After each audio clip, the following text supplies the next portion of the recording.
E aí, tudo bem contigo hoje? Hoje, como é que tá seu dia hoje? Ih, não tá muito bom? Tá muito bom? Vamos ver se com essa videoaula a gente consegue dar uma animada nessa parada. Aí, a videoaula de hoje é muito séria. Cai demais o vestibular, então vamos ficar ligeiro, vamos fazer as anotações necessárias. Essa é a segunda videoaula sobre o governo do Getúlio Vargas. Tá muito sério mesmo. A gente vai terminar então aqueles anos iniciais desse governo que a gente chama de governo provisório, que vai até 1934. A gente vai terminar e vai além.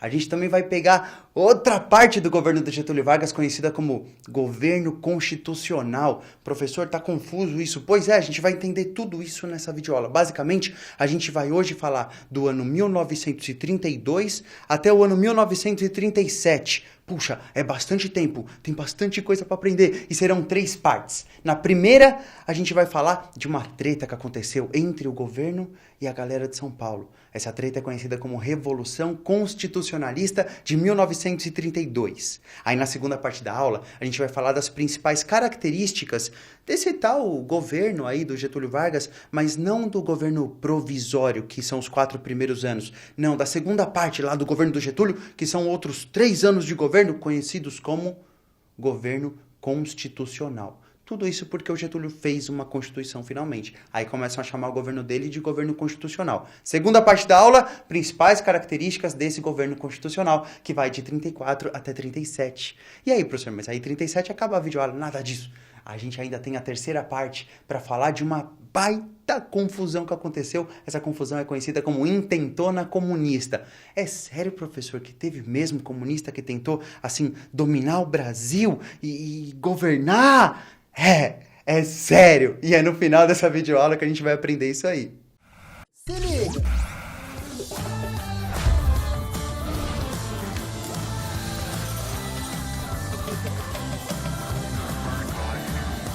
Nessa história. E fica esperta, fica esperto, porque cada camiseta que eu tô usando aqui, ó, vai indicar uma estrutura social que eu vou explicar. Eita, o que é isso aí, professor? É assim, ó, usei branco, política, amarelo, economia. Se eu tiver assim de uma cor meio marrom, aí eu tô falando de sociedade. Roxinho, religião. E preto para falar de cultura. Assim você já consegue fazer uma anotação mais organizada, já consegue, entendeu? Mas fica tranquilo que a narração vai ser envolvente do mesmo jeito. A primeira parte dessa videoaula é para falar da Revolução Constitucionalista que aconteceu em São Paulo. Foi uma mini guerra civil. Aí, professor, se aconteceu em São Paulo, não é tão importante, não vai cair no vestibular. Cai sim, é importante. O governo ficou assim mobilizado, deu uma tremida por causa dessa parada que aconteceu. Então é importante sim. Vamos lembrar que o Getúlio Vargas, ele representava a elite do Rio Grande do Sul e também com parcerias, principalmente de Minas Gerais e Paraíba. E quem estava governando o Brasil antes era a elite de São Paulo. Portanto, a elite de São Paulo, durante o governo de Getúlio Vargas, é uma elite ressentida, que acabou de perder poder. Os caras estavam lá mandando todo mundo, aí de repente chega o Getúlio Vargas e tira a cadeira. Você fala, meu Deus, aí você já perde aqueles benefícios de governo, de poder comer ali, tomar um negócio ali, tudo de graça. Os caras estavam ressentidos. Aí eles estavam chateadão. E falavam, esse governo aí entra e não faz nova Constituição. A gente vai se mobilizar, a gente vai fazer uma treta, hein? E aí os caras estavam reclamando. E também não era para menos. O Getúlio queria tanto mostrar que eles tinham perdido o controle da situação, que o Getúlio colocava para governar o estado de São Paulo, um interventor, né, que era o jeito que o Getúlio chamava os seus governadores, e aí ele falava assim, ó, vou colocar um cara o que eu quiser. E colocava um cara e a elite de São Paulo reclamava, aí o Getúlio trocava, e a elite reclamava, e o Getúlio trocava. E aí já estava no quarto interventor, isso em 1932 só. 2 anos de governo do Getúlio, já 4 governadores, e a elite de São Paulo não queria saber, e pedia outro. Então a gente está no ano de 1932, e a gente tem a elite de São Paulo reclamando muito da forma do Getúlio fazer as paradas. O conflito é esse. Tem paulista de um lado e tem o governo oficial do Getúlio Vargas do outro. Entre os paulistas não é só a galera da elite que é contra o governo. Começa a se disseminar entre o povo, entre geral, uma ideia, um mito de que São Paulo era uma locomotiva Ó as ideias, ó a metáfora. O São Paulo, o estado de São Paulo seria uma locomotiva, um trenzão que puxava o resto do Brasil nas costas. E parece que quem escreveu essa paradinha aí, que dizia que o São Paulo era a locomotiva do Brasil, foi o Oswald de Andrade. Manja, aquele poeta, escritor famoso aí e tal, do modernismo brasileiro e tudo, movimento literário. Olha que doido. Então muita gente, até entre intelectuais, circulava uma ideia de que São Paulo era um lugar mais importante do que os outros do Brasil e não podia ficar naquela situação, sendo governado por um cara que é do Rio Grande do Sul, que não dá atenção para os paulistas, que na verdade são os caras que puxam o resto do Brasil nas costas. O ano ia ser longo.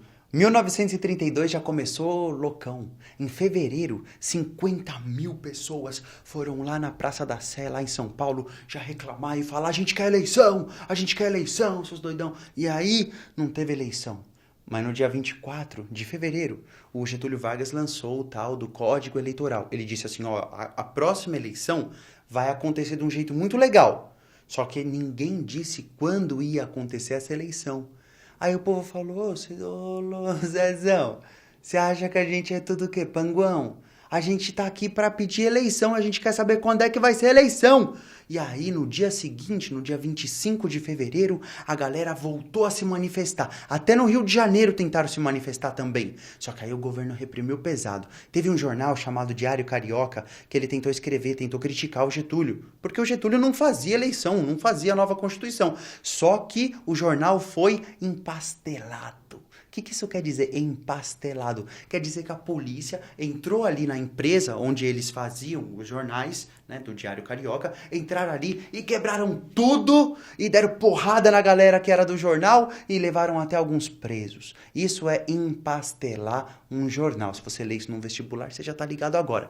E aí, depois desse jornal empastelado lá no Rio, a galera do Rio ficou meio... Vamos esperar um novo momento. Enquanto isso, em São Paulo, não. A pressão em São Paulo ia aumentar cada vez mais. Chega o mês de março. O mês de março foi tranquilo. Porque logo no dia 3, o Getúlio Vargas pensou assim, poxa, os paulistas estão se movimentando muito. É melhor realmente trocar lá aquele interventor, aquele governante que eles não gostam, que eu coloquei lá para governar, eles não gostaram. Quarta vez que eu vou ter que trocar, mas vou trocar. Vou colocar o quinto interventor desde que o Getúlio Vargas começa a governar. Esse quinto interventor chamava Pedro de Toledo. Aí beleza, o cara tava lá, meio que parecia que os paulistas estavam contentes com a situação. Março, então, passa relativamente tranquilo. Tá tranquilo, patrão. Vamos ficar aqui intocado, tá tranquilo. Porra, Bel, tem parada errada aí, irmão. O morro tá muito tranquilo, Bel. Tá muito tranquilo esse morro. Uma manifestação pequena aqui, outra ali. Abril o que assusta. Porque abril, tudo quieto. Maio começa diferente. Porque os tenentes de São Paulo se reúnem e formam uma tal de Legião Revolucionária.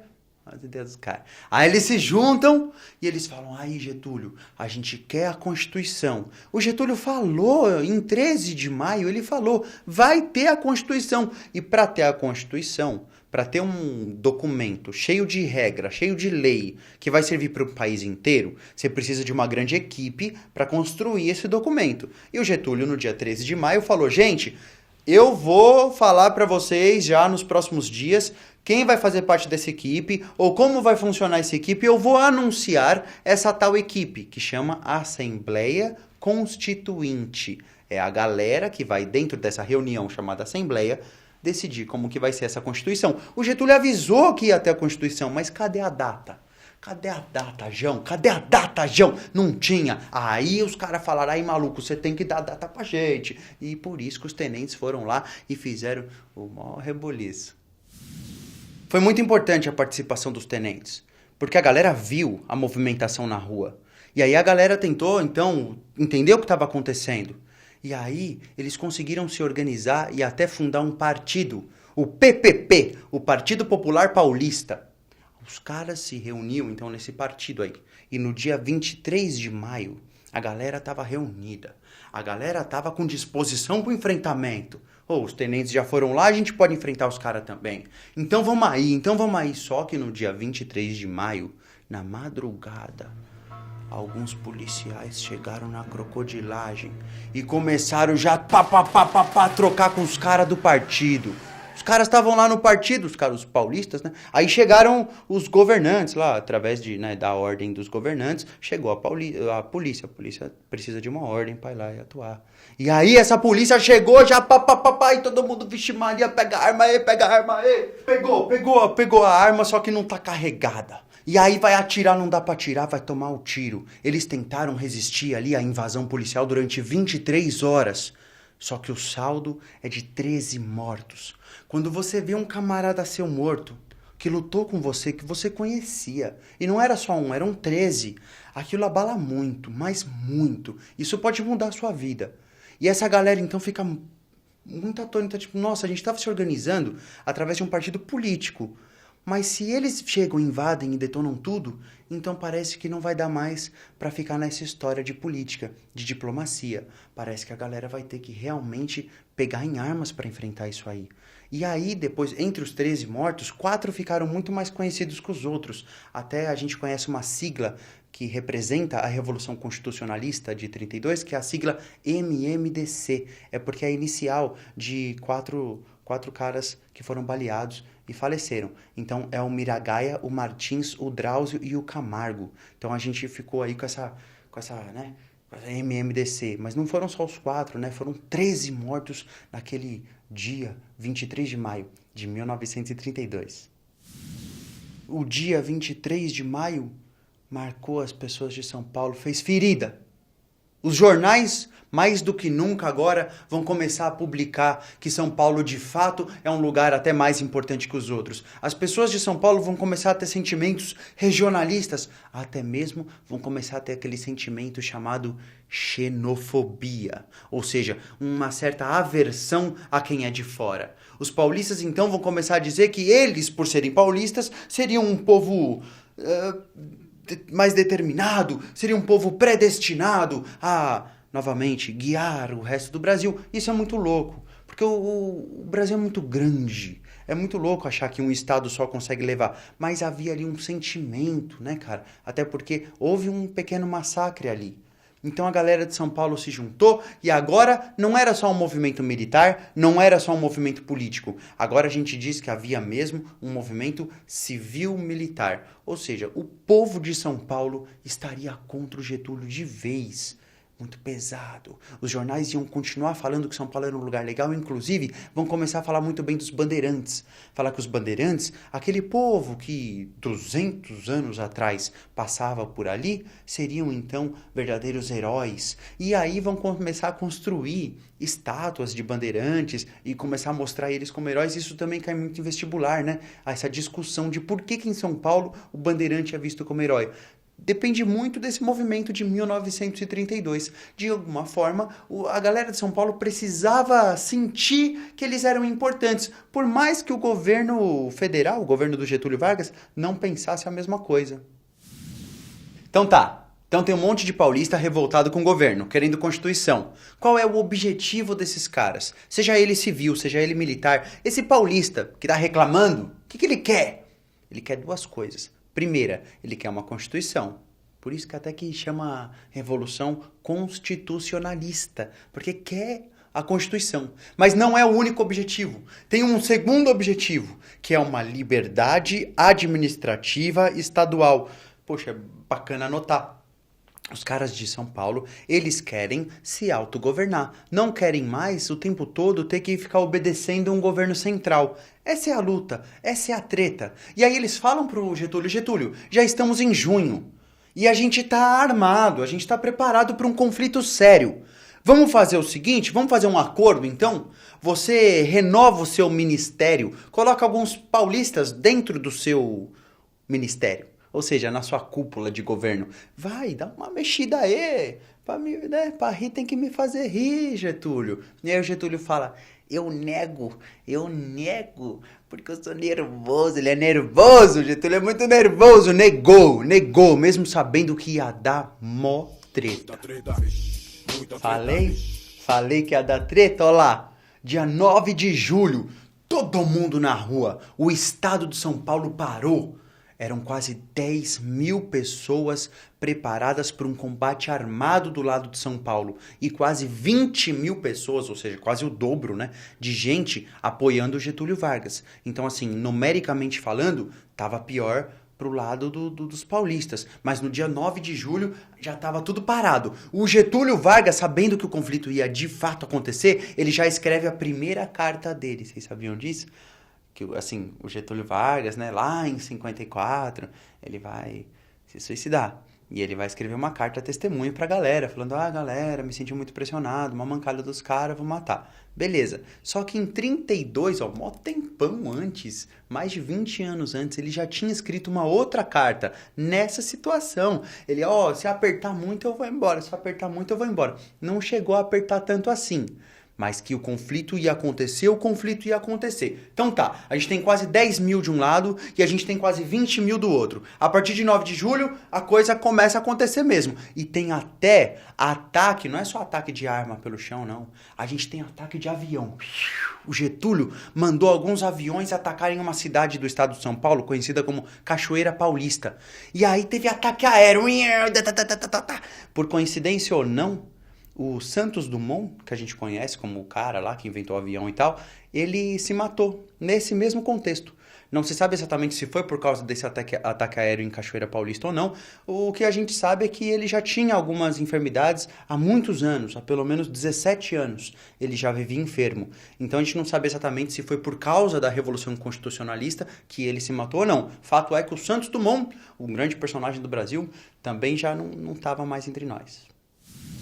Quando a Revolução Constitucionalista estoura, no dia 9 de julho, os paulistas avançam. Então são eles que atacam, eles que vencem as primeiras batalhas. Eles conseguem avançar. Só que em agosto, o governo lá do Getúlio já começa a mandar reforço. E se destaca um cara que também é baixinho, mas não é o Getúlio Vargas, não. É um cara chamado Eurico Gaspar Dutra. Ele vai ser presidente do Brasil um dia também. E aí ele vai se destacando. Só que a imprensa de São Paulo, os jornais de São Paulo, em vez de falarem assim pra galera, galera, a gente tá começando a perder algumas batalhas, hein? Vamos ficar um pouco mais esperto que nada. Os jornais continuavam dizendo assim, só vitória, só alegria, moleza, nível easy, tá suave, vamos relaxar e curtir. Só que assim, os caras do governo lá do Getúlio Vargas estavam avançando. Eles já estavam a 300 quilômetros da cidade de São Paulo. É um avanço muito grande. A luta começou em julho.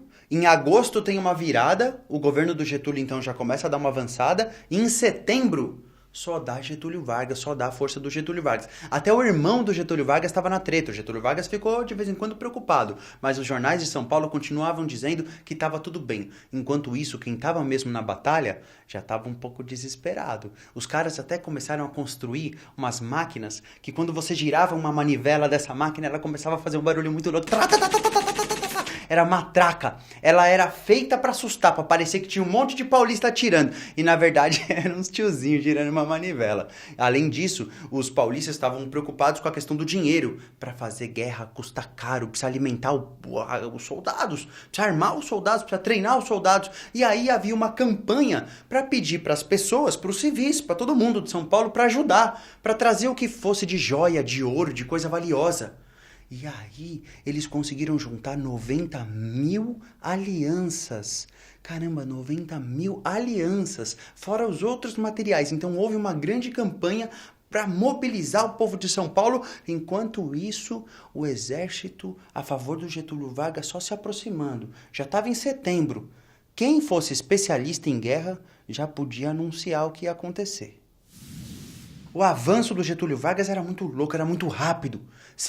O mês de setembro, estava já mostrando que o Getúlio ia ganhar, mesmo não ia ter jeito. Teve novo ataque aéreo, dessa vez em Campinas. Um bombardeio de outros aviões acabou matando um menino de 9 anos. Que isso, que loucura.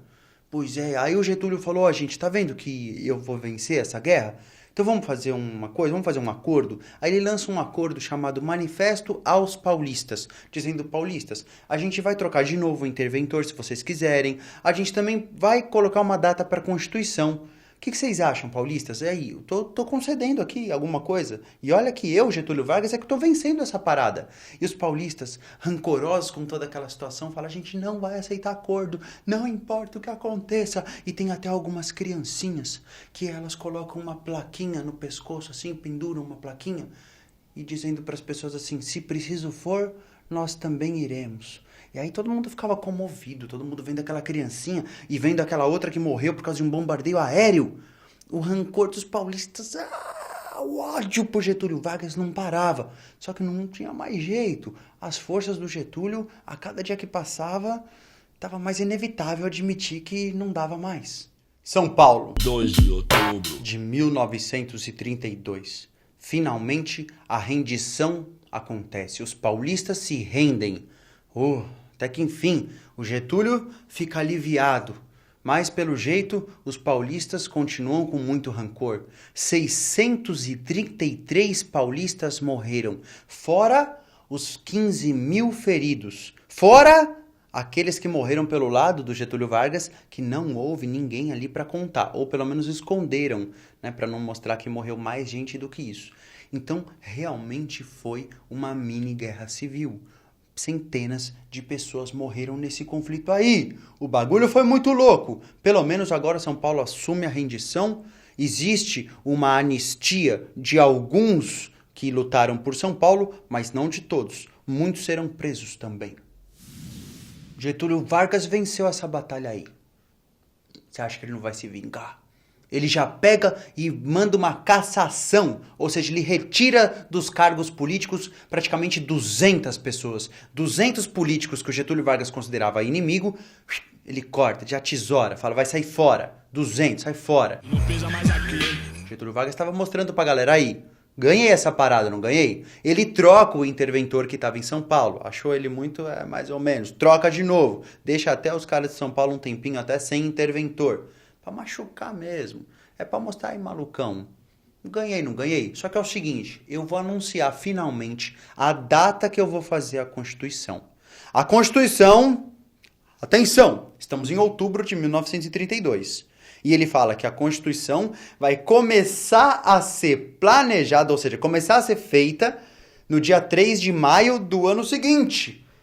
Ou seja, a galera ia ter que esperar mais 8 meses até a galera começar a fazer a Constituição. Nossa, como Getúlio Vargas enrolou, cara. Ele entra no poder em 1930 e essa Constituição só sai em 1934.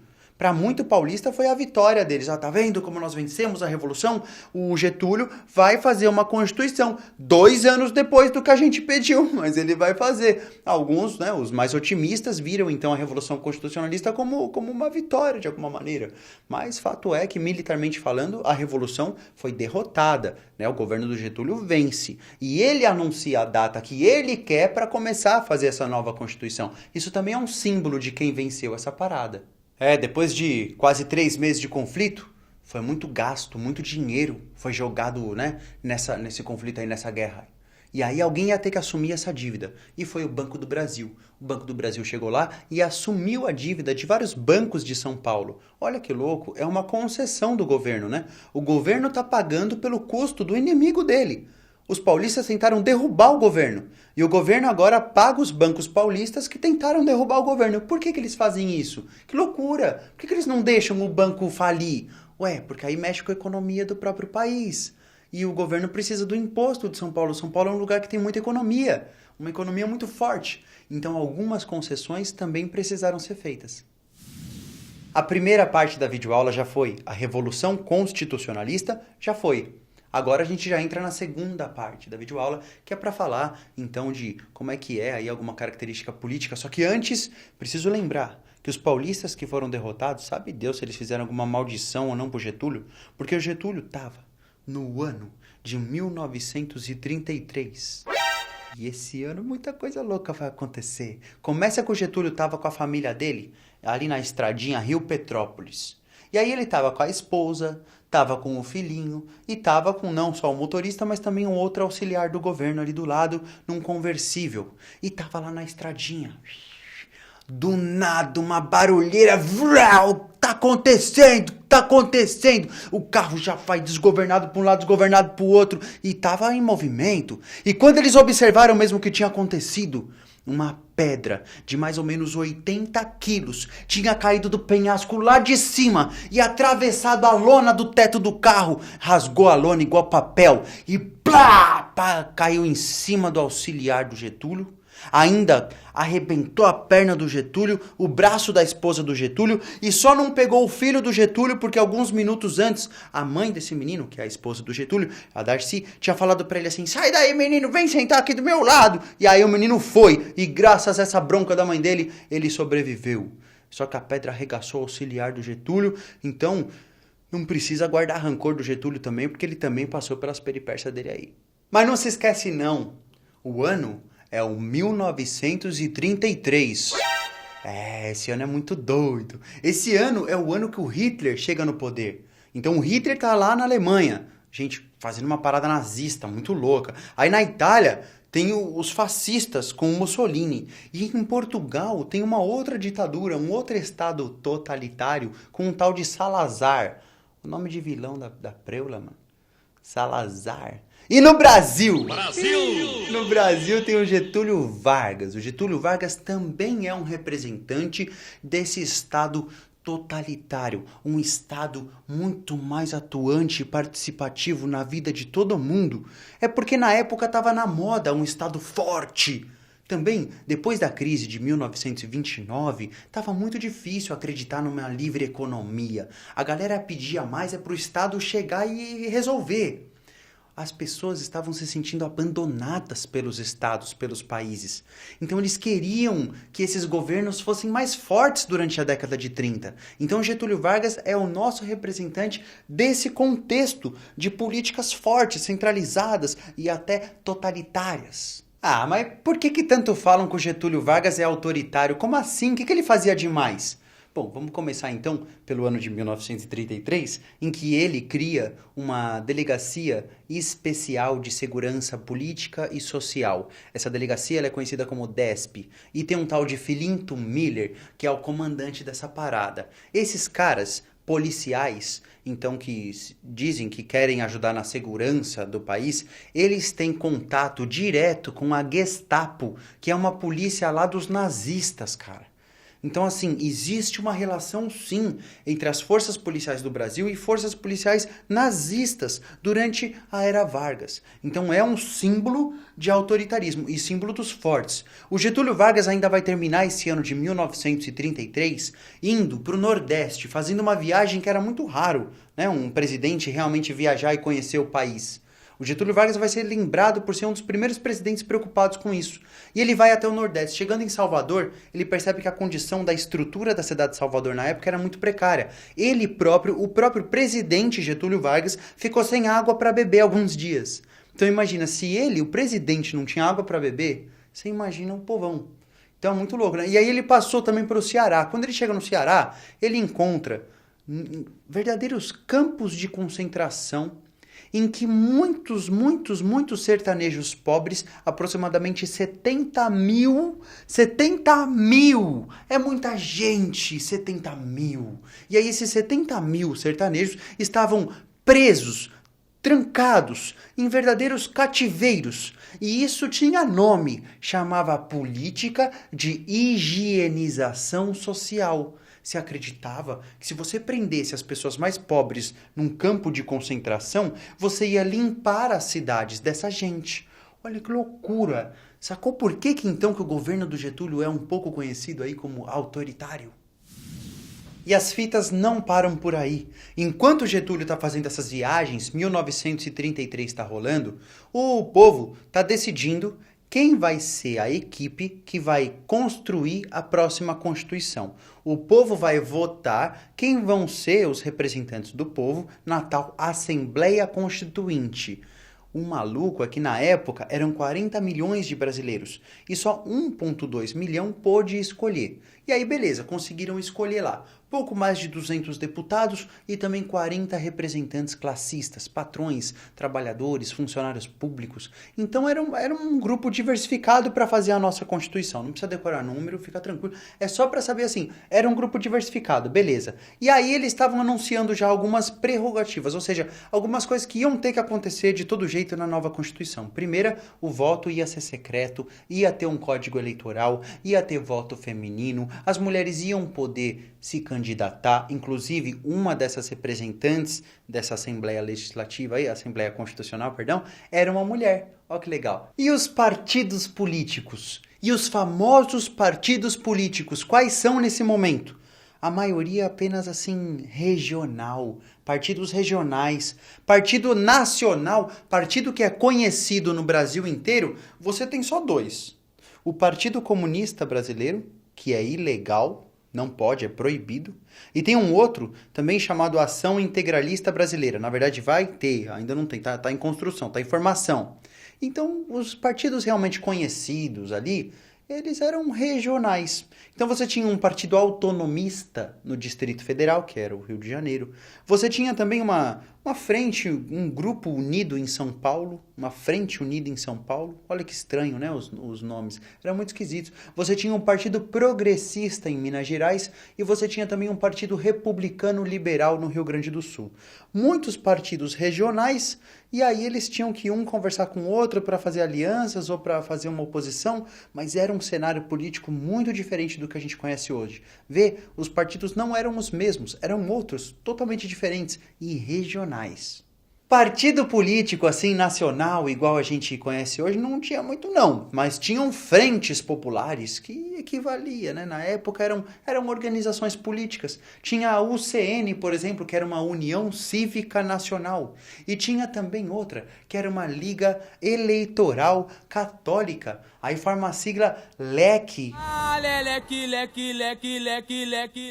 Mas o ano 1933 não acaba. O Getúlio Vargas finalmente vai trocar, vai pôr um novo interventor em São Paulo. Lembra que ele vence a Revolução lá dos paulistas e aí ele consegue falar assim, aê, vocês apitaram muito, vou tirar o interventor de vocês. Deixou meio que só uns substitutos nada a ver ali. E aí agora, finalmente, em 1933, quase um ano depois, ele coloca lá um cara igual os paulistas queriam. Um interventor paulista, branco e rico. Um cara chamado Armando Salles.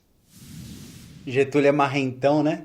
O cara entra no poder através de um golpe, fica no poder, consegue vencer uma outra tentativa de golpe e ainda fica sem fazer Constituição durante 4 anos. Sabe quando que vai sair essa tal Constituição que todo mundo pedia?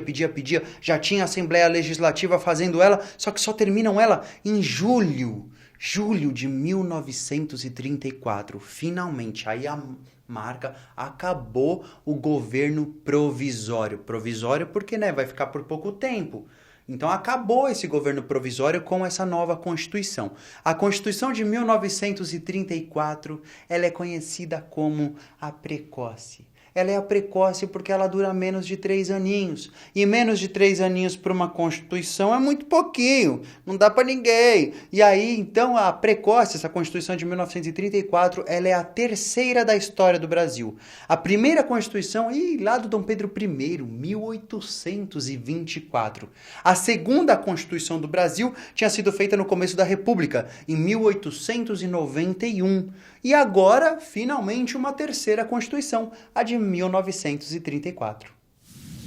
A segunda parte da videoaula é para explicar exatamente esse novo momento. O momento agora não é mais governo provisório, agora a gente chama de governo constitucional por causa dessa Constituição. Então vamos entender essa Constituição. São 6 itens principais. Anota os 6 aí. O primeiro deles, essa Constituição iria escolher um presidente. Quem seria o presidente escolhido por essa Constituição? O Getúlio Vargas. E foi o povo que escolheu o Getúlio Vargas? Não foi. Foi uma eleição indireta. Para o Getúlio garantir que ele ia se manter no poder, ele fez uma eleição indireta, deu uma pressionada na galera lá. E conseguiu. Beleza. Então, o primeiro item assim, dessa Constituição foi eleição indireta para presidente. Em apenas um dia, Ou seja, do dia 16 de julho para o dia 17 de julho de 34, o Getúlio tinha sido eleito. Olha que maluco. Só que agora, o Getúlio Vargas, como presidente, ele ia ficar 4 anos no poder, então agora tinha uma data para acabar. Ó, que louco. Agora tem uma data para terminar o mandato do Getúlio. Ele iria ficar 4 anos e não ia poder se reeleger. Inclusive, ele ia governar esses 4 anos sem nenhum vice-presidente. Não tinha vice-presidente durante esse momento, então. Que doido, né? Então, o primeiro item é a eleição indireta para o presidente. O segundo item, agora o poder legislativo ia poder observar e até investigar o outro poder, não o legislativo, o executivo. Professor, isso sempre me confunde. O legislativo é a galera assim, ó, deputado, senador, esses caras que escrevem a lei. Agora esses caras que escrevem a lei vão poder ficar de olho nos prefeitos, governadores e presidentes, que são do poder executivo, que executam as leis. Então olha que louco. O poder do Getúlio Vargas ia ser um pouquinho diminuído, né? Porque agora ia ter alguém lá entre os senadores e deputados que iam poder observar o que estava acontecendo entre os prefeitos, governadores e presidentes. O terceiro item vai ser para dizer que agora os estrangeiros podem ser expulsos do país. Se o Brasil alegar que um estrangeiro está fazendo mal para o país, ele vai poder ser expulso. É muito doido isso, é bastante severo. Então agora a gente tem uma lei bem nacionalista, mostrando ali que se você fosse estrangeiro, você poderia ser mal visto. Tem até relatos de que algumas pessoas que vinham do Japão, por exemplo, que não sabiam falar português, podia até ser preso, cara. Olha que maluco, porque não conseguia falar português. Então o nacionalismo vai aumentando. O quarto item vai ser para dizer para a galera aí, ó, que agora o voto ele é permitido para qualquer pessoa maior de 18 anos. Antes era 21, agora 18. E também a pessoa que for alfabetizada vai poder votar então. Tem 18 anos, é alfabetizado?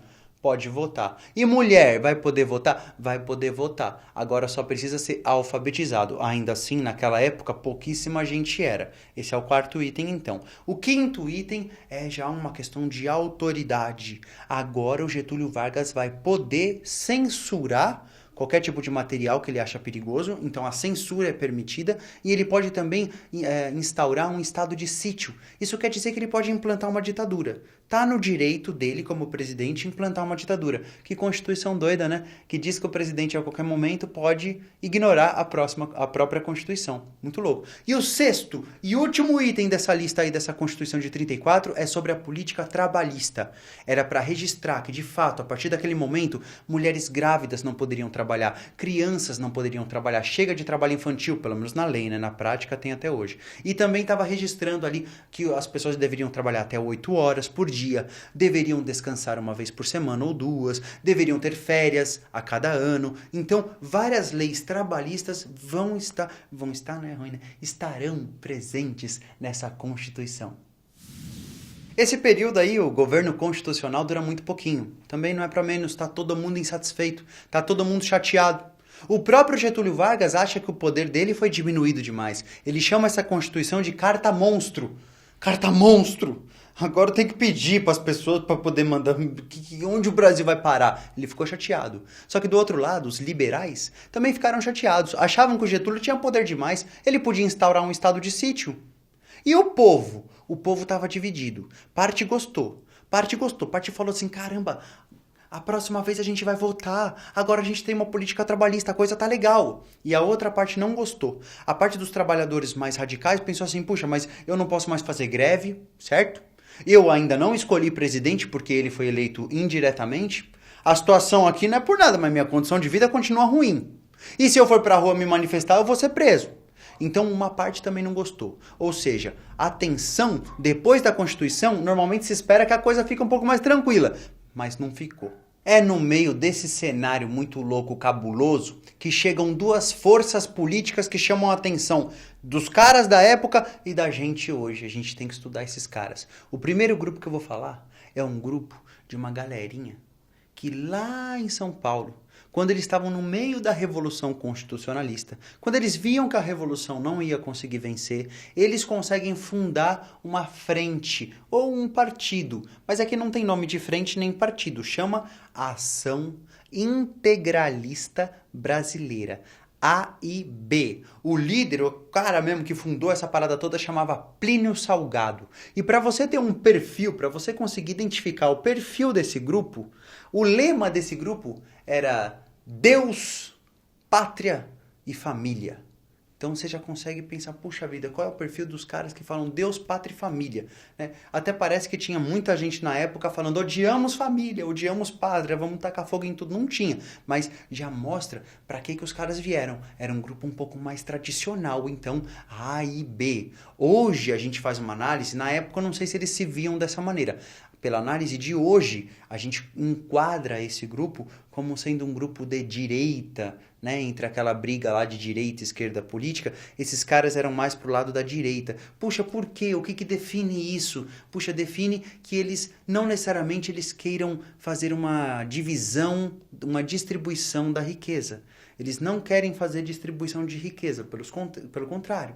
Eles querem um Estado totalmente forte para garantir a ordem que já estava, ou seja, um grupo mais tradicional, por isso direita, quer conservar como está, não quer uma grande transformação social, também quer transformações, mas não uma grande transformação social que distribua riqueza. É um outro tipo de transformação que a gente vai entender muito bem agora, tanto a e B quanto o outro grupo que a gente já vai falar também. São dois grupos completamente opostos. A gente chama até de polarização ideológica. Dois grupos que pensam muito diferente vão chamar atenção nessa época aí.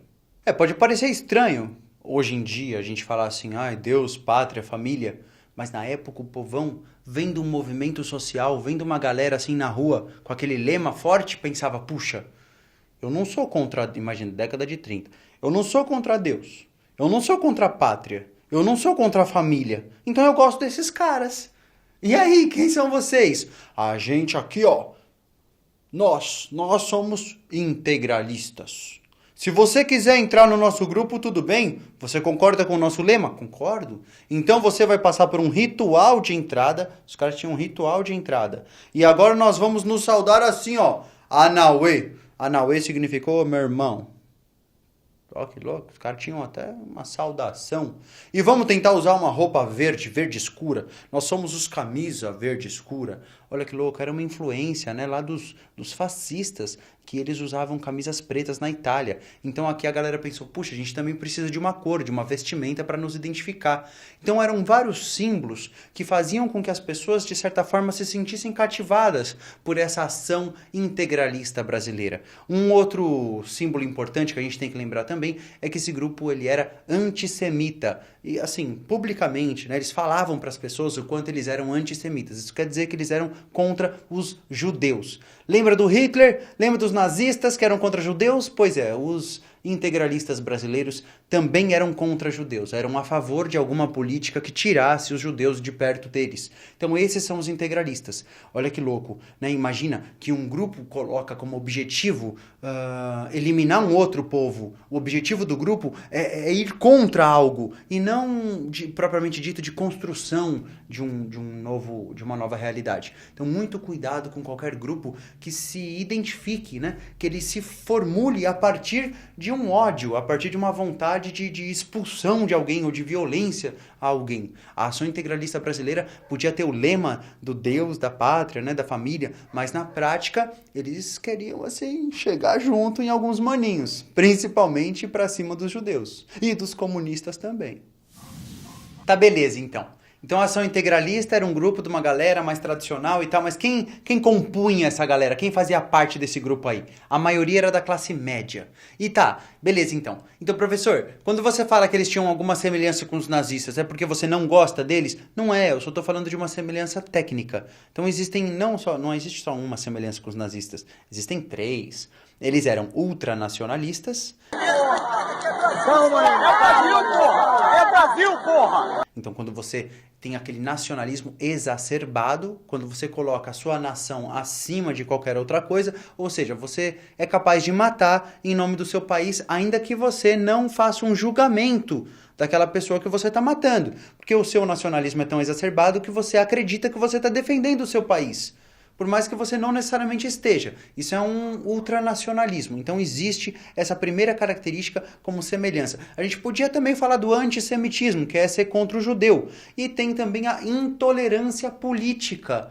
Eles tinham totalmente uma intolerância política. Se você pensa diferente dele, você está errado. E pior do que estar errado, porque tá errado, a gente está errado todo dia. Tá errado é uma beleza. Te convido aí a estar errado, né? Para que a gente possa cada dia mais aprender a ser melhor. Agora, o problema não é que eles eram contra qualquer pessoa que pensasse diferente, achava que estava errado. Não é só isso. É que eles queriam combater quem pensasse diferente deles. Aí você fica, puxa, aí é complicado. Porque ou você concorda com eles ou você vira inimigo desses caras. Então são algumas semelhanças que a gente tem com aqueles estados totalitários lá da Europa mesmo, com os fascistas e com os nazistas. Não quer dizer que os caras sejam do mal ou sejam do bem, a questão não é essa. A gente só está lembrando de algumas semelhanças técnicas que esses caras tinham. Eles também queriam um governo forte, autoritário. Para quem era religioso, principalmente para quem era católico, esse grupo interessava muito. Puxa vida, o lema deles começa com Deus. Então, para os católicos da época, a ação integralista brasileira era uma promessa de um futuro melhor. Para quem era católico, era a última esperança naquele Brasil sem controle, doido. Mais radicais ou menos radicais, os integralistas, em outubro de 1934, foram se reunir e marchar ali na Praça da Sé. Eram 10.000 camisas verdes. E aí esses caras marchando assim, ó, só gritando, né, palavras de ordem, contra comunismo, contra comunismo. Nisso, tinha uns trabalhadores. Ah, malandro, os trabalhadores estavam ali, na moral, comendo a marmitinha. Quando ouviram os caras falando assim, anticomunista, anticomunista, os trabalhadores tinham amigos comunistas, tinham amigos anarquistas. Os trabalhadores falaram, o quê? Mano, os caras ali, os integralistas ali, tá com umas ideias fascistas. Velho, a gente tem que ir pra cima deles. Um monte de trabalhador, ninguém esperava. Um monte de trabalhador foi pra cima dos integralistas e nossa, começa a mó treta. É conhecido como Batalha da Sé. Batalha da Sé. É uma batalha mesmo. No fim das contas, um comunista morre, 2 integralistas morrem e mais 3 guardinhas que tentaram apartar ali a situação não conseguiram. 6 mortos. O que era para ser só uma manifestação ali virou uma baita de uma treta. Porque é complicado, a galera tava com aquelas ideologias muito polarizadas, muito distantes. Puxa, os integralistas queriam o fim dos comunistas. E os comunistas queriam o fim dos integralistas. E aí, quando os dois se encontram no meio da Praça da Sé, ali no centro da cidade de São Paulo, vixe, acontece a Batalha da Sé. Parecia que ia ter só integralista, mas os integralistas discutem muito com o outro lado, o outro grupo que eu fiquei de explicar, que são eles mesmos, os comunistas. E ninguém melhor para falar dos comunistas do que o líder comunista da época, chamado Luiz Carlos Prestes. Olá, eu sou Luiz Carlos Prestes, eu falo aqui da União Soviética para explicar que nós comunistas do Brasil e do mundo, o que nós queremos? Nós queremos a igualdade entre os povos, nós queremos respeito e nós fundaremos uma força política conhecida como Aliança Nacional Libertadora, ou ANL. Você que é membro, você que é integrante do povo brasileiro, não perca tempo e faça parte desse grupo da Aliança Nacional Libertadora, a ANL, pelos comunistas do Brasil. Os comunistas tinham um objetivo político. Um não, vários. Mas os 3 principais objetivos políticos desses caras, pelo menos da ANL, nesse momento, são, primeiro, suspensão do pagamento da dívida externa. Então é assim, os caras, eles não querem, os comunistas da ANL, eles não querem pagar a dívida externa do Brasil. Puxa, professor, isso é possível? Isso já aconteceu algumas vezes. Alguns países, até como a Alemanha, já fizeram isso. tinham uma dívida externa muito grande e não pagaram. Fizeram acordos que não fossem necessariamente financeiros. Olha, cara, eu não tenho dinheiro, mas eu te pago através de produtos do meu país. Então, existem alguns países que já fizeram isso sim, mas assusta. A população, quando ouve esse termo, suspensão da dívida externa, nossa, e aí, será que vai ter guerra? Vão invadir a gente se a gente parar de pagar a dívida? Na verdade, muitas vezes invadem, muitas vezes não invadem. A gente nunca sabe, depende muito da relação. Com qual país que você está devendo dinheiro, né? Qual a relação que você tem com esse país? Então, os caras da ANL querem suspender o pagamento da dívida externa do Brasil. Esse é o primeiro objetivo deles. O segundo, muito importante também, seria uma reforma agrária. Que raios é uma reforma agrária? São vários tipos. A reforma agrária que esses caras da ANL queriam era uma reforma assim, ó. Pegaria um fazendeiro com uma terra muito, muito, muito grande, mas assim, tem que ser uma terra, pra gente ter uma ideia, mais ou menos assim, maior do que 20 campos de futebol. Então é uma terra bem maior que isso até. Então assim, ó, um latifúndio. Você pega um lugar muito grandão, igual um latifúndio, em que o fazendeiro não está produzindo nada nessa terra, ele é apenas o dono daquela terra, mas ele não está produzindo nessa terra. E aí você ou compra essa terra desse fazendeiro, o governo poderia comprar desse fazendeiro e distribuir essa terra para alguns camponeses necessitados. O governo, ao invés de comprar do fazendeiro para distribuir, o governo também poderia fazer um acordo com o fazendeiro. Ó, eu não vou te pagar, mas você não precisa pagar imposto durante alguns anos. Então, existem vários tipos de reforma agrária. O que a ANL queria era um que o governo até pagasse, de certa forma, o fazendeiro. Mas os fazendeiros do Brasil ficavam malucos só com a ideia.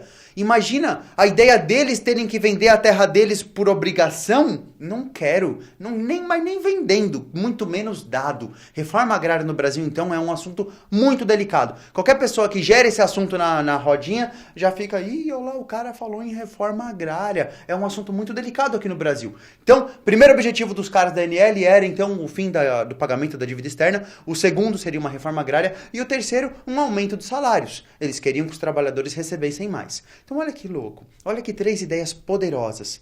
Imagina se você fosse dono de um banco, muito rico, muito rico, muito rico, você ia se assustar.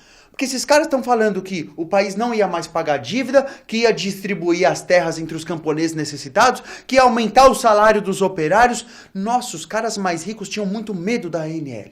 E o Getúlio? Vai ficar vendo a galera, assim, se manifestando e vai ficar quieto? Já teve integralista falando, aí, a gente tá chegando. Já teve comunista falando, a gente tá chegando. Tem muita gente contra o governo. O Getúlio Vargas não pode ficar muito parado, não. Então, no começo do ano de 1935, ele vai se reunir com os maiores generais do país. E aí, lá no finalzinho de março, ele vai lançar uma lei que é muito importante, é legal você anotar. É a Lei da Segurança Nacional. Ó, que nome bonito, hein? Lei da Segurança Nacional. Nossa, agora dá vontade de ser brasileiro. Um país que tem a Lei da Segurança Nacional é um país seguro. Só tem um problema. Quem que gera essa segurança? O governo. E que é um governo, né, que faz algumas coisinhas erradas também. Então as pessoas, em vez de se sentirem mais seguras, elas se sentiram com mais medo. A Lei de Segurança Nacional, a partir do final de março de 1935, fez a galera ficar um pouco com medo, porque o governo decidia quem era contra o governo e quem não era. Quem era do bem e quem era do mal. Então se você tá na rua e um policial fala, eu vou pegar você porque eu tô agindo com a Lei de Segurança Nacional, você pode ser pego, não vai conseguir reagir, não vai conseguir se defender muito bem. O que eu tô dizendo é que o Brasil tá ficando um pouquinho mais autoritário. Ainda não é uma ditadura, ainda não é um estado de sítio, mas é uma lei que mostra já um pouquinho mais de autoridade por parte das forças militares e policiais. É muito grupo diferente, não é? Só que a gente não pode esquecer que num Brasil que tinha 40 milhões de habitantes e a maioria deles não sabia nem ler nem escrever, a gente não pode confundir uma coisa com a outra. Uma coisa são os grupos políticos, assim, que atuam perto do Getúlio, que escrevem leis, os deputados, senadores, essa galera mais do miolo político. Outra coisa é a massa, é o povão, que também é influente. Apesar dele não votar, ele faz um murmurinho, ele faz peso, ele faz influência na rua. E o Getúlio Vargas sabia que essa galera tava lá. E a galera tava lá. E podia, às vezes, não saber ler, não saber escrever. Mas a galera sabia que queria um salário maior. E os comunistas prometiam um salário maior. Muita gente gostou. Os integralistas prometiam uma tradição maior. Teve gente que gostou também. O povão tava realmente escolhendo entre um e outro. A gente chama esse momento de polarização ideológica. E isso se dava nas ruas também. Na banca de jornal, na padaria, a galera já começava a trocar ideia. E aí, você é o quê? Eu sou integralista, eu sou comunista.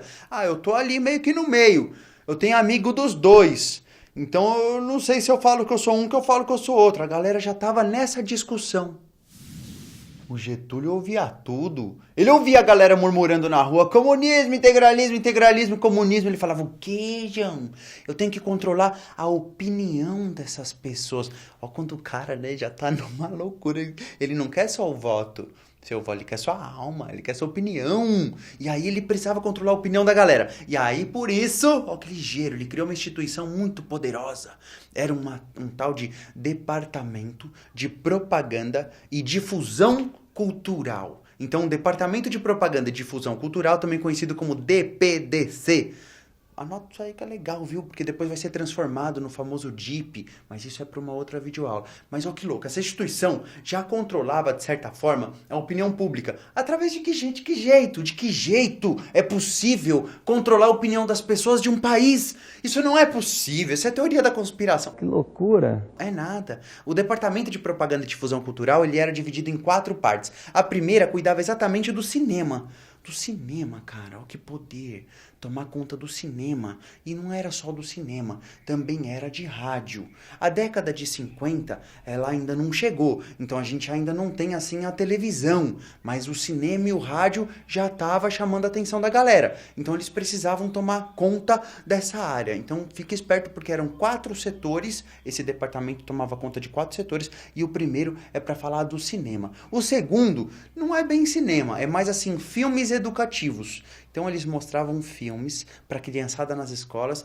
Você numa escola já deve ter assistido um filme assim, falando bem do país de algum jeito. E aí esses filmes só falavam bem do governo, e mal dos opositores. Então falava mal do integralista, falava mal do comunista, falava mal de qualquer pessoa que fosse contra o governo do Getúlio. Então a segunda parte desse departamento, o segundo setor desse departamento, era conhecido por produzir filmes educativos. O terceiro setor, ele era responsável pela censura.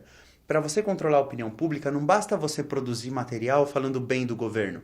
Você tem que censurar quem fala mal do governo. Assim, a pessoa que for ler um jornal só vai ler coisa boa.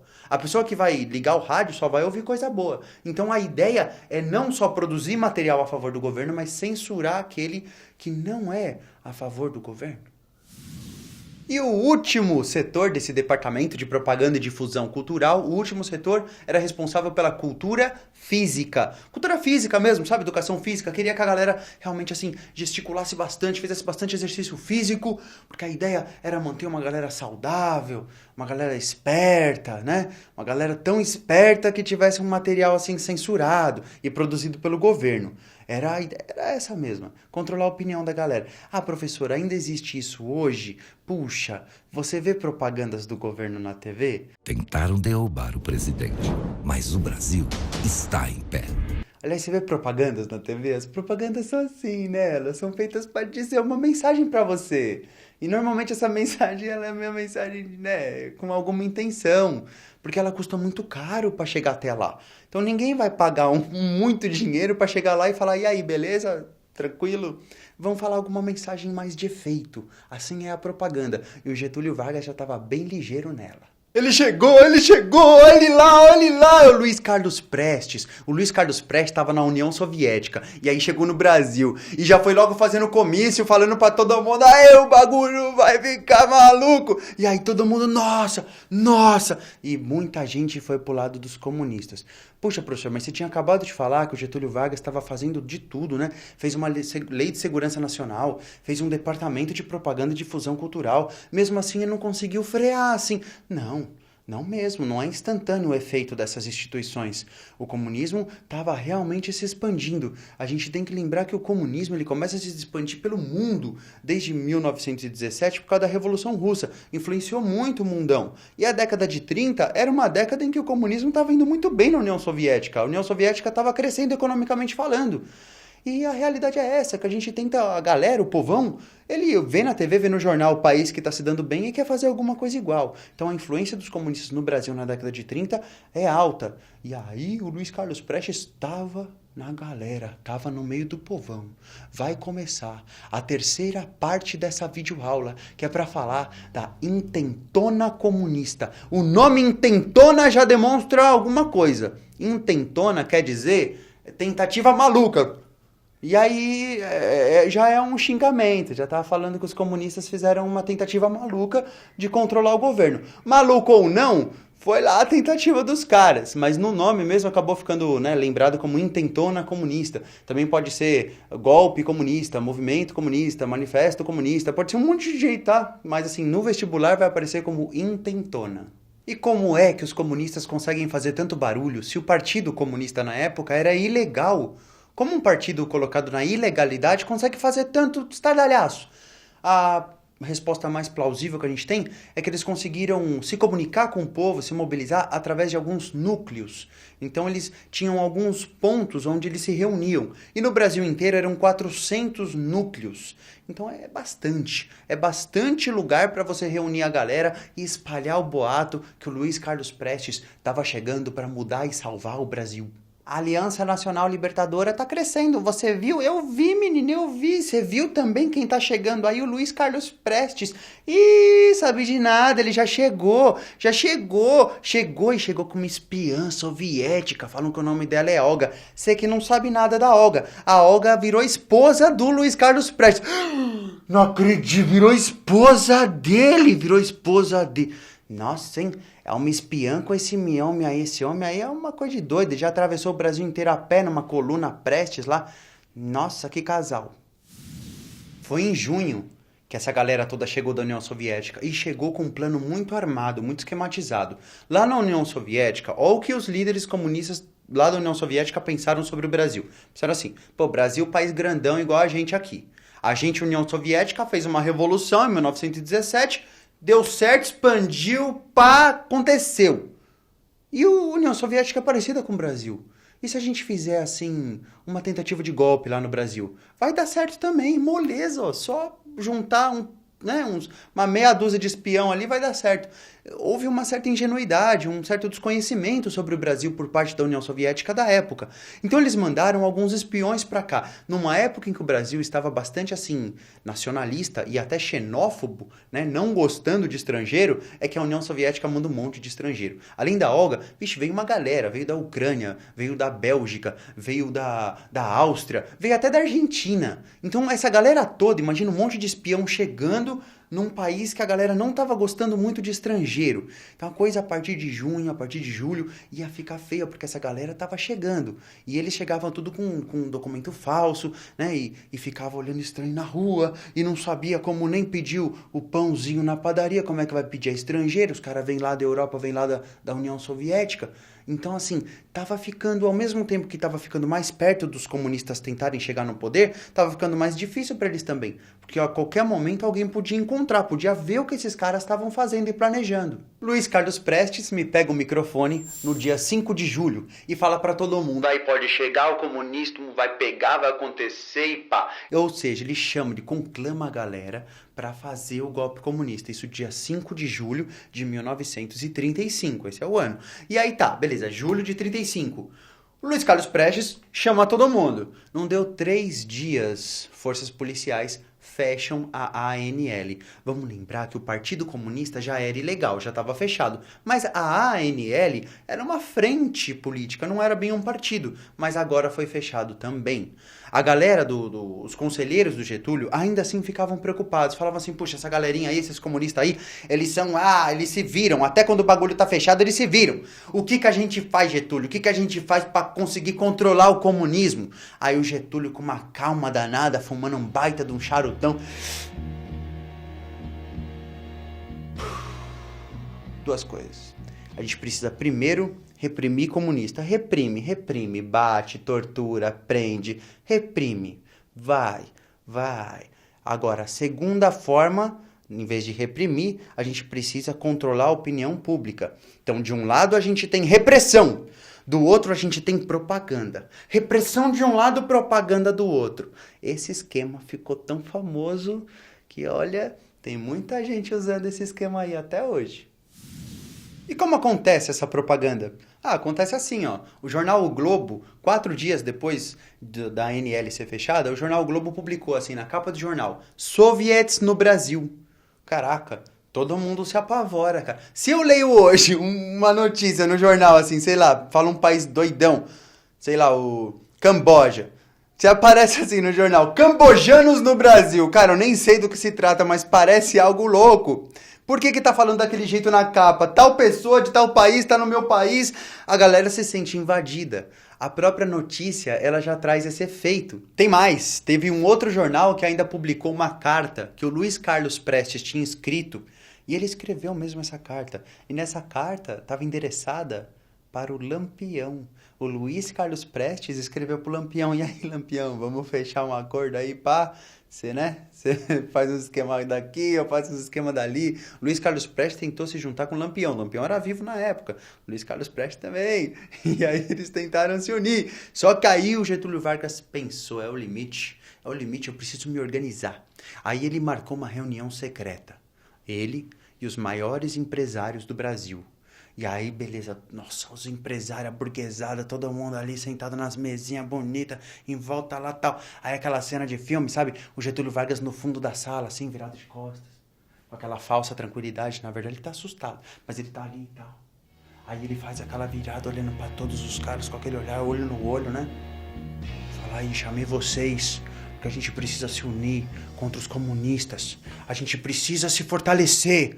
E aí, os empresários, ao invés de se unir ao Getúlio para se fortalecer contra os comunistas, os empresários começaram a falar assim, não, ó Getúlio, a gente vai aproveitar essa reunião, já que você nunca chama a gente para conversar, a gente vai aproveitar para fazer algumas reclamações. Ó, os trabalhadores estão pedindo salário maior, e eu não quero dar esse salário maior pro trabalhador. Aí o Getúlio, cara, você tá maluco? Você não tá ouvindo o que eu tô falando? Tem uma ameaça comunista, uma parada séria. Salário depois a gente vê, cara, tem um motivo muito mais importante aqui para essa reunião. Não, Getúlio, eu concordo com o empresário lá do banco tal, porque é verdade, o salário dos trabalhadores está alto demais e a gente tem mais é que reclamar mesmo. O Getúlio então sai da reunião, deixa eles e super bravo, alguém, se eu não me engano a filha dele, a Alzira, pergunta pra ele assim, pai, o que foi que aconteceu na reunião? E ele dá uma desabafada. Esses burgueses do Brasil são burros, não entendem que eu quero ajudar eles. E aí ele tava realmente assim, muito chateado, porque dessa reunião que poderia ter saído aí todo um acordão para reprimir rápido os comunistas, não saiu. Então, teve tempo, mais tempo, para os comunistas se organizarem. Enquanto isso, o comunista se organizando, os comunistas todos ali, infiltrados, só passando a letra, só passando a fita. Aí, assim que a gente vai fazer, qual dia que a gente vai se reunir? Só que mal sabiam eles que um deles, inclusive, era logo que sabia fazer explosivo. Então era um cara muito importante. Na hora que você quer fazer um golpe, um amigo seu que sabe fazer um explosivo é um amigo bom. E aí esse amigo bom não era amigo bom nada, era um espião duplo. É louco, né? Porque ele já era um espião a favor dos comunistas, mas na verdade ele era um espião de um espião. E ele passava tudo que os comunistas faziam, ele passava informação lá para os ingleses e os ingleses passavam para a polícia do Brasil. Olha que loucura essa rede de informações. Esse cara, então, era um infiltrado entre os infiltrados. E cada vez que os comunistas agiam ou planejavam algo, ele acabava falando tudo para o governo. E por que o governo, então, não pegou logo esses comunistas antes? Me parece que o governo queria ver até onde isso ia dar. O governo Moscou vacilou. Os comunistas, no dia 23 de novembro de 1935, era sábado, e eu tô falando lá da cidade de Natal, no Rio Grande do Norte. Os comunistas, então, nesse sábado foram lá, invadiram o batalhão dos caçadores e pá! Dominaram. 4 dias de luta, mas conseguiram ocupar a cidade, até montaram um governo revolucionário. Esse governo revolucionário era formado por 5 pessoas. Entre essas 5 pessoas, nós temos um sapateiro, um funcionário dos Correios, um sargento, um policial civil e um secundarista. Esses 5 caras, representantes do povo mesmo, ficaram lá então na contenção, lá em Natal, no Rio Grande do Norte. A intentona comunista começou. E aí o dia 23 de novembro foi muito louco, teve a treta lá em Natal. No dia 24 de novembro teve uma outra treta lá em Pernambuco, perto de Recife, uma cidade chamada Jaboatão. Aí nessa cidade também teve mais treta, um dia de pau ali. E o Partido Comunista do Brasil, mesmo ilegal, distribuiu 6.000 armas para a população do local. Então imagina um partido descendo de um caminhãozinho, entregando arma pra galera e... Vamos aí, galera, arma aí, ó. Opa, pistolinha pra amiga, opa, arminha aqui pro amigo. Todo mundo com arminha na rua feliz, gerando confusão. Então o segundo dia da intentona comunista foi mais intenso ainda que o primeiro. O Getúlio não ia ficar parado. Ele, no dia 25 de novembro, instaura o estado de sítio no Brasil. Ele tinha essa permissão assegurada pela própria Constituição da época. A Constituição de 34 dava esse direito para ele, e ele vai exercer esse direito, e ele coloca o Brasil, então, num estado de sítio durante 90 dias. O estado de sítio é muito próximo à ditadura. É um momento em que as pessoas não necessariamente vão ter o julgamento garantido, elas podem ser presas na rua, elas podem ser até torturadas. É uma mini ditadura dentro de um governo que, assim, que diz que tem Constituição e que diz que vai ter eleição, mas é um momento bastante autoritário. O Getúlio Vargas, claro, precisava reprimir o movimento estava acontecendo, a intentona comunista estava acontecendo. O estado de sítio naquele momento era algo plausível para a situação, para o contexto da época, era isso que se esperava mesmo do Getúlio Vargas, a instauração do estado de sítio. O dia 26 de novembro de 1935 foi um dia chave, porque foi um dia que o Luiz Carlos Prestes pensou assim, beleza, agora que a gente já gerou já chamou atenção lá no Nordeste, agora é a hora de chamar o povo a participar. E aí ele conclama o povo, ele estava no Rio Grande do Sul, ele fala, galera, não estava no Rio Grande do Sul, mas ele conclama, ele chama o povo do Rio Grande do Sul para participar da luta.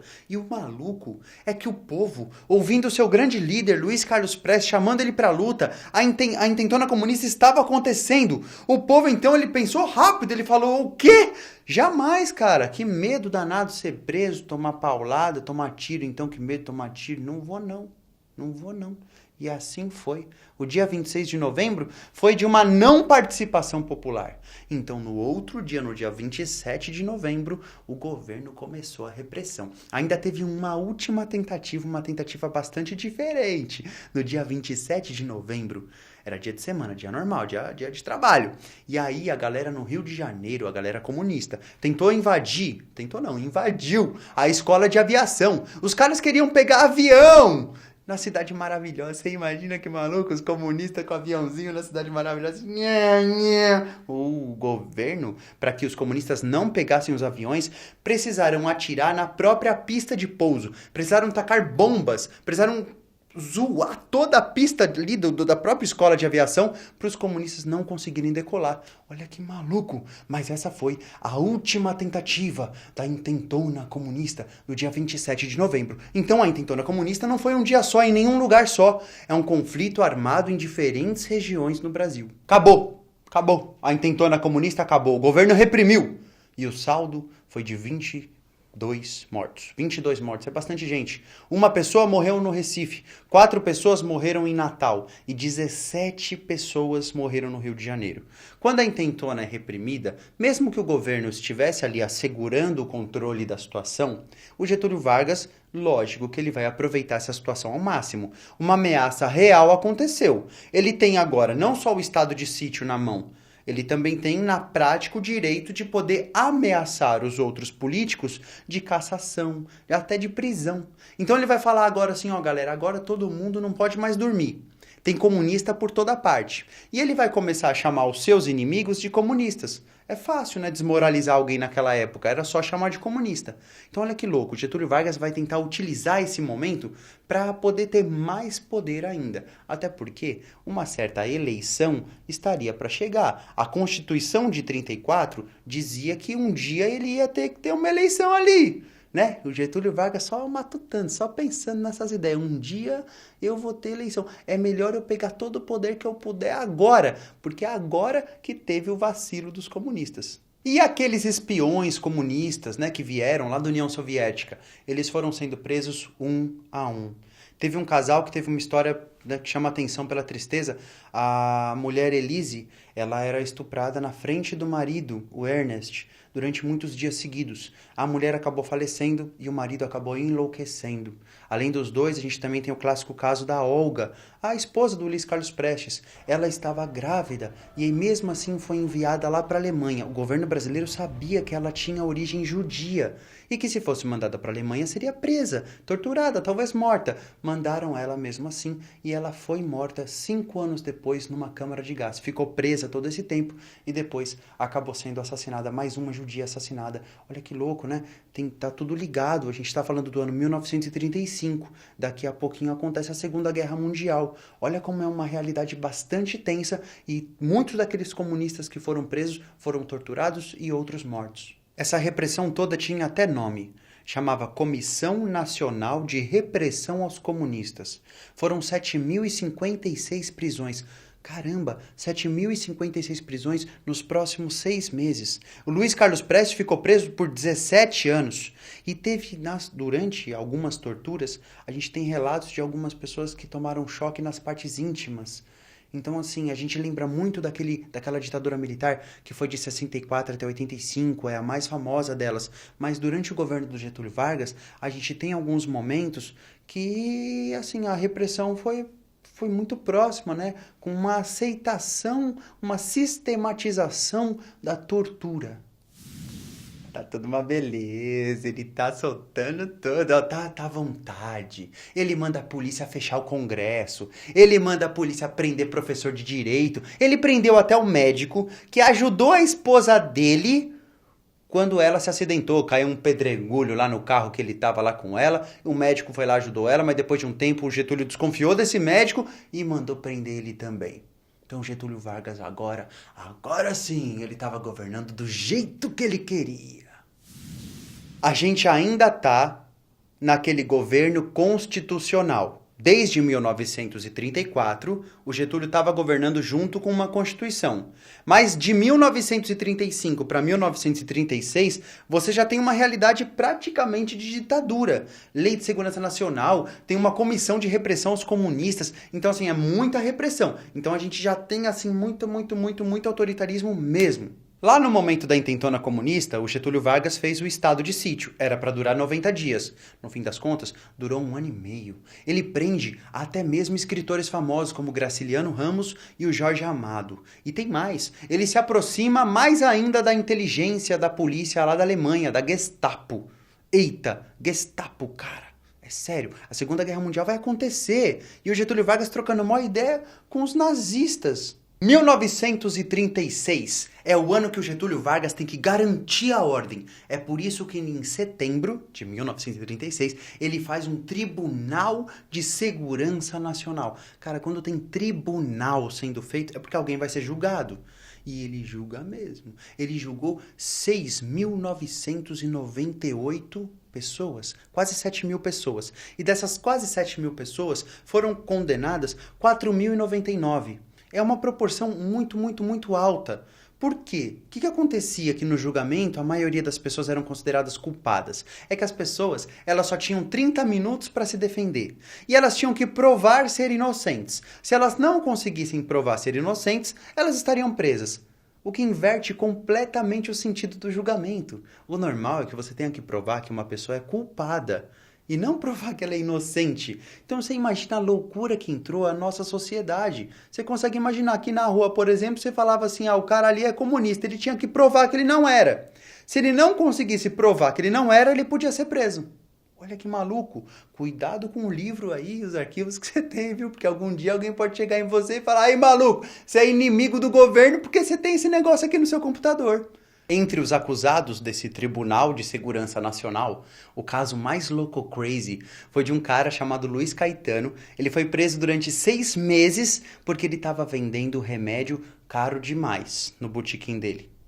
Tava muito caro. Aí prenderam ele por 6 meses porque tava muito caro.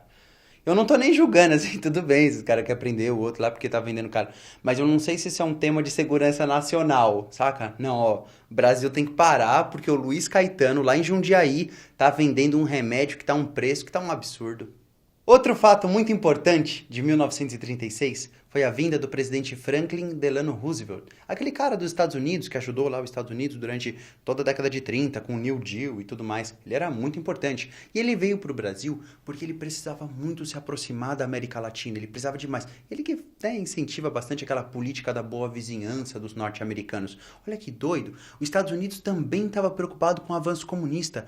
Nossa, professor, mas praticamente durante todo o século XX e até no século XXI, essa disputa, né, de comunistas contra capitalistas, puxa, isso é presente mesmo, né, muito presente na nossa história recente, não tem jeito. Quando o Franklin Delano Roosevelt vem, o Getúlio Vargas fica um pouco assim, puxa, eu até gosto desse cara, é bem verdade que ele sofreu de poliomielite e o meu filho também, né? O Getúlio Vargas tinha uma certa conexão com esse presidente dos Estados Unidos por conta disso. O filho do presidente Getúlio Vargas tinha a mesma enfermidade que o presidente dos Estados Unidos, então pelo menos era um assunto entre eles.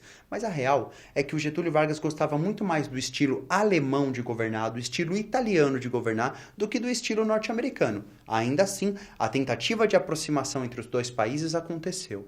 Essa tentativa de aproximação dos Estados Unidos com o Brasil, ela era econômica também. Até porque os Estados Unidos vendeu para o Brasil nesse momento, em ótimas condições, uma bela embarcação, um destroyer. Mal sabiam os americanos que por trás ali, ó, por debaixo do pano, entendeu? O Brasil estava comprando um destroyer de um lado, dos Estados Unidos, mas do outro estava comprando um submarino lá da Itália também. Ê, jogo duplo bom! Além de jogo duplo, a gente também pode chamar de política pendular, né? Porque vai pendendo para um lado, mas depois pende para o outro. E os Estados Unidos não podia dar um chega junto assim, uma chegada no Getúlio e falar: "Ei, Getúlio, para de ficar comprando as coisas dos fascistas, cara." Não podia, porque ele estava no meio daquela tentativa de política da boa vizinhança. Aí você não pode bater no vizinho nessas horas.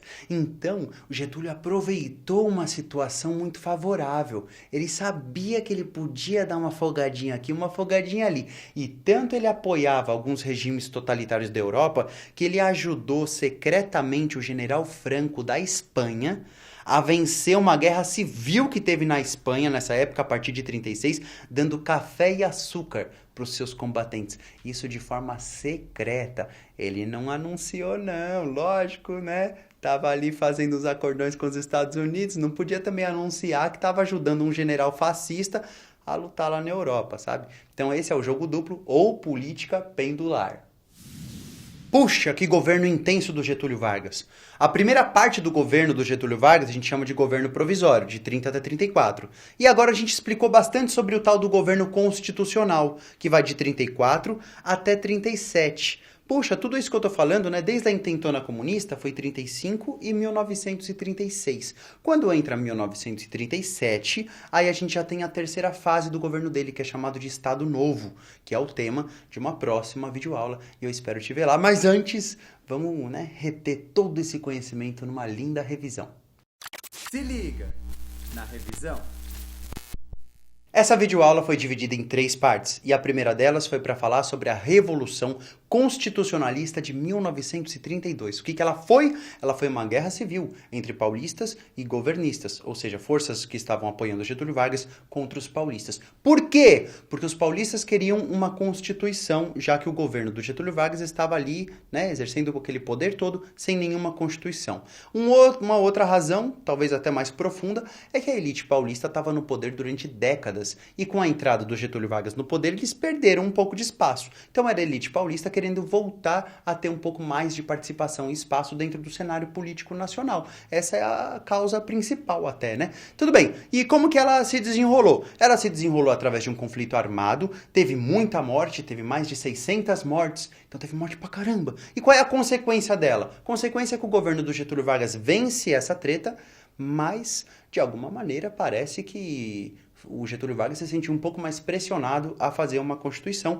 e acontece, né, a formulação de uma Constituição que é publicada em 1934.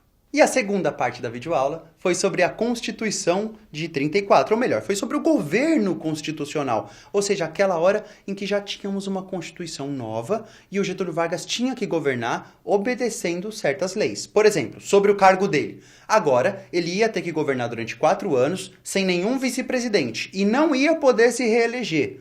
Lógico, a gente não esperava que ele fosse meter o louco lá e conseguir ficar muito mais tempo no governo. Parecia que ele ia ficar só 4 anos mesmo. Esse era o mandato dele.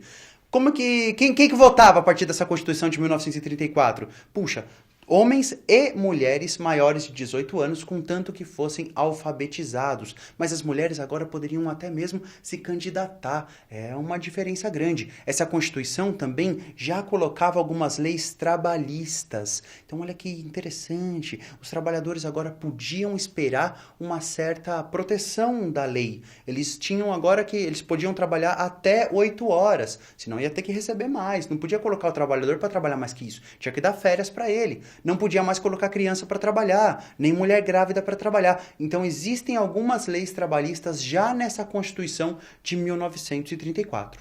Também garantia o ensino obrigatório e gratuito. Só que uma grande contradição tinha ali, porque as pessoas eram obrigadas a estudar, mas não tinha escola para todo mundo. Era gratuito, mas só para quem conseguia a vaga. Então é uma distorção. Mas já era uma proposta do governo tentar, de fato, promover a educação no país. Não deixa de ser não vou dizer um avanço, mas uma transformação. Algo novo, é uma novidade. E naquele contexto todo, era importante vir muitas novidades mesmo, porque a gente está falando de um contexto polarizado, ideologias muito diferentes uma das outras. A gente tem então aqueles comunistas que se organizam através da ANL, a Aliança Nacional Libertadora, e também temos os integralistas, que eles se organizam através da AIB, a Ação Integralista Brasileira. E esses dois lados, tanto comunistas da ANL quanto integralistas da AIB, eles são contrários ao governo do Getúlio. Ainda que às vezes eles dialoguem, eles conversem com o governo, os dois querem tirar o Getúlio de lá e colocar um governo diferente. Os dois são muito opostos um do outro, mas ainda assim tá todo mundo junto e misturado nesse cenário malucão aí do governo constitucional. E a terceira e última parte dessa videoaula, longa e intensa, né? Mas vai te ajudar muito no vestibular, pode confiar. Essa terceira parte era para falar da intentona comunista. Não precisa lembrar exatamente o que aconteceu no dia 23 de novembro, 24, 25, 26, 27.